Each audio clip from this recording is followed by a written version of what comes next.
أعوذ بالله من الشيطان اللعين الرجيم بفضل بسم الله الرحمن الرحيم لا حول ولا قوة إلا بالله العلي العظيم الحمد لله رب العالمين والصلاة والسلام على أشرف الأنبياء والمرسلين حبيب إله العالمين أبي القاسم المصطفى محمد وعلى أهل بيته الغر الميامين المنتجبين.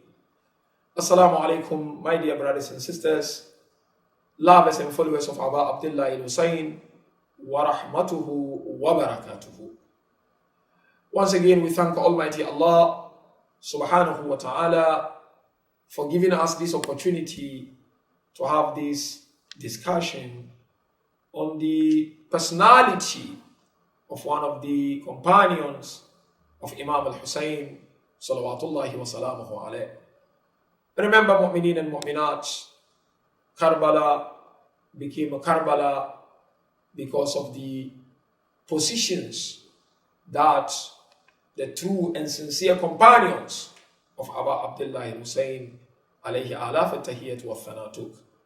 They were loyal to Abba Abdullah, and hence it is important we understand these companions and take lessons from them. The companion I seek to discuss with you, my dear brothers and sisters, during this discussion is that great companion of Abba Abdullah Hussein by the name Habib ibn Mudhahir al-Asadi. Alhamdulillah, those of us who had ample opportunities to visit Abba Abdullah Hussein in Karbala, you will always come across a place of burial of Habib ibn Mudhahir al-Asadi. And hence you find during the holy month of Muharram, there are centers across the globe where a night is dedicated to this great personality, this great companion of Ahl al-Bayt. So let us look at his life and learn a lesson or two from his life, and try as much as we can to follow the footsteps of this great personality. Habib ibn Mudhahir, also from Kufa. It is important we always remind ourselves of the roles that the people of Kufa played towards the growth of the school of thought of Ahl al-Bayt alayhim as-salam. He, like in the case of Muslim bin Awsaja, also from the tribe of Banu Asad. Habib ibn Mudhahir alayhi salam was number one companion of our beloved Prophet sallallahu alayhi wa alihi wa sallam. He saw prophets, he served prophets, he took barakat from prophets. Then Habib became the companion of Imam Amir al-Mu'mineen alayhi salam. And you know, if you read traditions about the biography and the life of Habib ibn Mudhahir, narration mentioned he was a special companion of our beloved first Imam. To a certain extent, Imam Amir al-Mu'mineen alayhi salam taught him special knowledge. علم المنايا والبلايا. Amir al-Mu'mineen taught Habib ibn Mudhahir the knowledge of tragedies and the knowledge of death. In other words, he taught him the knowledge of what will happen to people in future when it comes to challenges in life. And some scholars, when they examine the conversation, that beautiful conversation between Habib ibn Mudhahir and Maytham al-Tammar, they said that is a trace of Habib's knowledge of Manaya and Balaya. Because you know, it is said Banu Asad had a gathering in Kufa, and Habib ibn Mudhahir happened to be there while he was on his horse. And Maytham also was there. So they saw each other and they decided to get closer to one another. They began to speak and they introduced each other's house to one another. And of course, that conversation, as it has been narrated, there was a prediction in that conversation from each other of what will happen to one another. Scholars said this is an indication that Habib ibn Mudhahir learned the knowledge properly from Imam Amir al-Mu'mineen salawatullahi wa salamuhu alayhi. Narration also mentioned Habib ibn Mudhahir al-Asadi was also a companion of Imam Hassan al-Mujtaba. You know, during those tough times, when some of the companions of Imam Hassan al-Mujtaba succumbed to the calling of the enemies, among the companions who stood side by side with Imam al-Hassan alayhi salam was Habib ibn Mudhahir al-Asadi. And of course, eventually, after Imam Hassan al-Mujtaba, he became great companion of Abu Abdullah al-Hussein salawatullahi wa salamuhu alayhi. Now, before we go deeper into his relationship with Abu Abdullah and the role he played, let us look at some of the fada'il of Habib from the teachings of Imam Hussein alayhi salam. You know, Habib is known to be a devout and pious Muslim. One narration mentioned Habib alayhi salam practiced all the values taught by Ahl al-Bayt alayhi salam, and he upheld throughout his life divine teachings and divine rulings. But what is interesting about this old man, because Habib was an old man, in fact he came to Abu Abdullah at the age of 75 as per some traditions. Habib memorized the entire Quran. In other words, he committed the entire Quran to memory. To such an extent, Abu Abdullah Hussein alayhi salam mentioned Habib would complete the entire Quran in one night. That is one of the greatest fadilah of Habib ibn Mudhahir al-Asadi.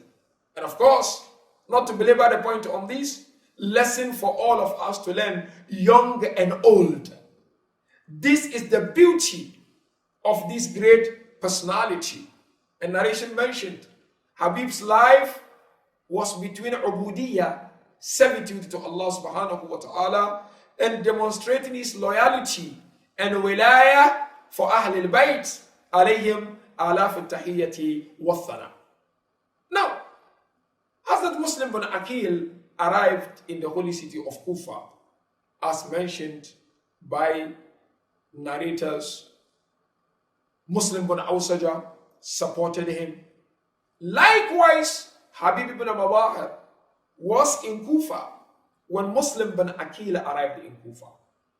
And Habib, alongside Muslim bin Awsaja and other sincere companions and lovers of Ahl al-Bayt, galvanized support for Muslim bin Aqil alayhi salam. And they wrote, among others, the letters to Abu Abdullah al-Hussein. And then Abu Abdullah, as we know, began his journey to Karbala al-Muqaddasa.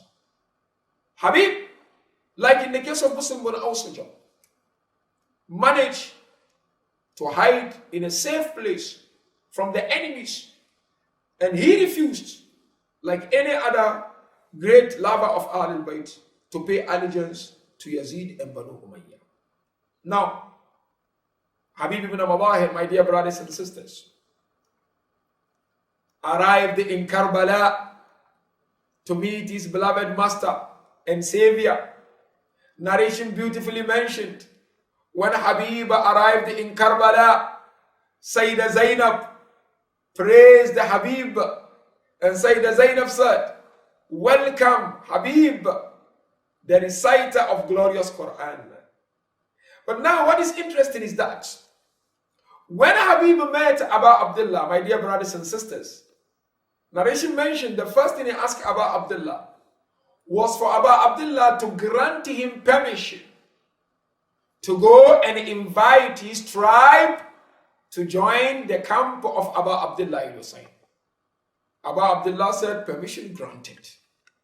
So Habib began that journey of inviting his people, Banu Asad, to join the camp of Imam Hussein. Unfortunately, the enemies, Umar ibn Sa'ad and his people, sent their henchmen to Banu Asad, the army to Banu Asad, to stop them from paying allegiance to Abu Abdullah Hussein, salawatullahi wa salamuhu alayhi. But you know very well, Habib, one unique thing about him, my dear brothers, is that Habib never gave up calling people to righteousness. Habib never gave up when it comes to Amr bil Ma'ruf and Nahi anil Munkar. You know, we are told in the narration, on the eve of Tasu'a, meaning the eve of the 9th of the holy month of Muharram, you know, the enemies sent their messenger to Abu Abdullah Hussein alayhi salam. Narration mentioned when the messenger came and delivered the message to Abu Abdullah and decided to return back to his camp, Habib ibn Mudhahir stopped him and he began doing tabligh and doing da'wah. Habib tried convincing this messenger not to return back to Umar ibn Sa'ad, but to stay and fight alongside Abu Abdullah Hussein, salawatullahi wa salamuhu alayhi. And not only that, we are told in the narration, on the eve of the 9th of the holy month of Muharram. By the way, some narration mentioned Habib joined Abu Abdullah on the 7th of Muharram. So we are told on the eve of the 9th, Habib began sending messages of a reminder to the enemies that they should not participate in sharing the blood of the son of Rasulullah and the son of Fatima Zahra, salawatullahi wa salamuhu alayha. So here we learn that Habib ibn Mudhahir never gave up when it comes to hidayah of people. And narration makes it beautiful. لَأَنْ يَهْدِيَ لَكَ اللَّهُ رَجُلًا وَاحِدًا خَيْرٌ لَكَ مِمَّا طَلَعَتْ عَلَيْهِ الشَّمْسُ. For Allah to guide one person through you is better for you than whatever sun shines on. And Ahl al-Bayt, they are Hudatul Mahdiyin, without a shadow of doubt. Ahl al-Bayt are our guide. So Habib ibn Mudhahir not only participated in the battles with Imam Amir al-Mu'mineen and Abu Abdullah Hussein, he also tried as much as he can to guide people and to invite people to the Nuraniyah and the light of the guidance of Ahl al-Bayt alayhi salatu wasalam. That should also be our responsibility, especially to the youth within our communities. Never stop guiding people. Never stop calling people to Allah. Never stop calling people to Ahl Bayt al-Isma wa Tahara. Now, my dear brothers and sisters, you know very well, on the eve of Ashura, as we mentioned in the case of Muslim bin Awsaj, when Abu Abdullah Hussein alayhi salam granted them permission to go and leave him alone, Habib ibn Mudhahir al-Asadi was one of them who spoke and said to Sayyidah Zainab alayhi salam, we pledged our loyalty and allegiance. We will not leave the son of Rasulullah. We will give our blood in defense of the children of Rasulullah. He's an old man who came and joined. So therefore, it's a lesson for our senior citizens, and no doubt it's a lesson for the young ones, to say we all have roles to play and we have our part to play when it comes to defending the message of Ahlul Bayt alayhim alaf al-tahiyyati wa thana. Now comes on the 10th day of Muharram, and see who is Habib, my dear brothers and my dear sisters. You know, on the 10th day of Muharram, Abu Abdullah's camp was divided into 3. So you have the left wing, you have the right wing, you have the central wing. Abu Abdullah tasked Habib to take care of the left wing. Right wing was Zuhair ibn al-Qayyim, and the central wing was Abu al-Fadl al-Abbas, Ridwanullahi ta'ala alayh. Abu Abdullah tasked Habib. That shows the trust Abu Abdullah alayhi salam had in Habib. And you know, again, on the 10th day of Muharram, Abu Abdullah rendered some powerful sermons. One of the sermons, he reminded the enemies who he was, and that tradition of the Prophet, that Hassan and Hussein, they are leaders or imams, whether they arise or they sit, whether they stand up for movement or they don't. Now, when Abu Abdullah rendered this and reminded them of this tradition of the Prophet, some of the enemies called out rudely and say, Abu Abdullah, na'udhu billah, is in doubt. Habib ibn Mudhahir stood up and responded to the enemies. This is the loyalty that we would like to see from the lovers and followers of Ahlul Bayt towards Ahlul Bayt alayhim salam. And you remember when Abu Thumamah Sa'idi came to Abu Abdullah on the 10th day of Muharram, and he said, "Oh my Mawla, I see the enemies are making headways and Salat time is fast approaching. I would like to pray before I succumb to the calling of Allah." Abu Abdullah isn't it begun to pray? But you know, Hassan ibn Namir, some said Hussein, whatever, Hassan ibn Namir called out that Hussein is praying and his salat will not be accepted by Allah. Habib ibn Mudhahir stood his ground and he said, "Will the salat of Ali Mohammed not be accepted? And you monkey your salat or donkey your salat will be accepted?" That's Habib ibn Mudhahir al-Asadi. And of course, you know, eventually what happened to Habib on the 10th day of Muharram. My dear brothers and sisters, this old man went out to defend the descendant of Rasulullah and the true Islam. Habib's head was attacked. They struck on the head of Habib. Habib fell down, as you know. And when he fell down, they kicked Habib. And of course, eventually, they beheaded Habib ibn Mudhahir al-Asadi. And because of his position to Ahlul Bayt wasiyah is that he should be buried at a separate place in the Holy Land of Karbala. We ask Allah Ta'ala to inspire us with the companions of our Abdullah and make it easy for us to follow their footsteps. Hazza billahi tawfiq. وصلى اللهم على محمد وآله الطيبين الطاهرين.